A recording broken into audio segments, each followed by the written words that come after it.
Hi friends, welcome to my channel fun with cooking. आज मैं mushroom का पकोड़ा बनाती हूँ। ये ऑल टाइम सबके फेवरेट स्नैक्स है। इसका कई वर्जन होता है, उसी में से एक वर्जन मैं आज आपके साथ शेयर कर रही हूँ। मैं यहाँ बटन मशरूम लिया, जो 200 ग्राम का पैकेट होता है, मार्केट में अवेलेबल है, वही बटन मशरूम मैंने यहाँ लिया। मशरूम का साइज थोड़ा सा बड़ा है, तो इसलिए मैं इसको बीच में से काट के हाफ कर रही हूँ।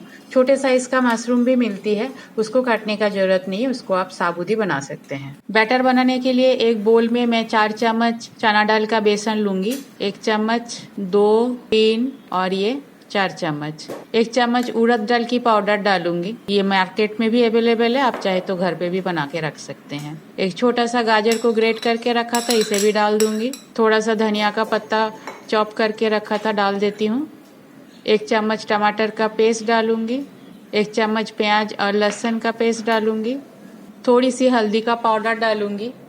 मिर्च के पाउडर अपने स्वाद अनुसार डालती हूँ। सारी चीज़ों को मिक्स कर लेती हूँ और थोड़ा थोड़ा पानी डाल के एक थिक बैटर बनाती हूँ। एक बार में पानी ज़्यादा नहीं डालना, थोड़ा थोड़ा करके डालना है और मिक्स करते हुए जाना है। फिर से थोड़ा सा पानी डालती हूँ और मिक्स कर लेती हूँ।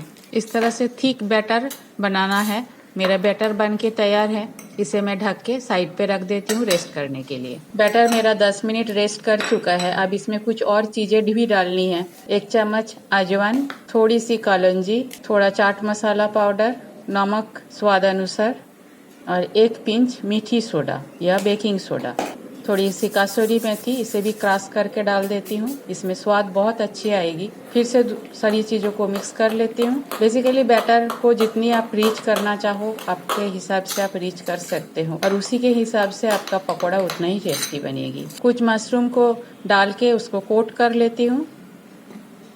फिर चलते हैं इसको फ्राई करने के लिए। तेल गरम करने के लिए रख दिया था, एक बार चेक कर लेते हैं। थोड़ा सा बैटर इसमें डालती हूँ। हाँ, तेल बिल्कुल तैयार है। अब इसमें कोटेड मशरूम को एक एक करके डाल देती हूँ। जितना आएगा एक बार में उतना ही डालूंगी। फ्लेम को यहाँ मीडियम रखना है और एक साइड हो जाने के बाद टर्न कर दूंगी। दूसरे साइड हो जाने के बाद इसे तेल से निकाल लूंगी। पकौड़े को मैं एक साइड टर्न कर दिया था, दूसरे साइड भी इसका अच्छी तरह से ब्राउन हो गया है। अब इसे तेल से निकाल लेती हूँ। सेकेंड बैच भी फ्राई होने के लिए दे देती हूँ।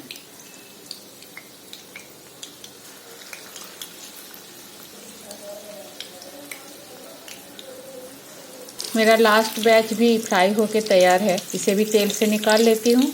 टेस्टी मशरूम पकोड़ा बनके तैयार है। सर्व कीजिए इसे अपनी पसंद का कोई भी चटनी या सॉस के साथ। चाय टाइम हो या दाल चावल के साथ होगा, किसी के साथ भी ये खा सकते हैं आप। बहुत ही टेस्टी होती है। मशरूम आजकल पूरी साल ही मिलती है, कभी भी आप इसको बना के खा सकते हैं। बहुत ही टेस्टी होती है। मेरे वीडियो अगर आपको अच्छा लगे तो मेरे चैनल को लाइक, शेयर और सब्सक्राइब करना भूलिएगा नहीं। मेरे वीडियो देखने के लिए thanks and have a good day.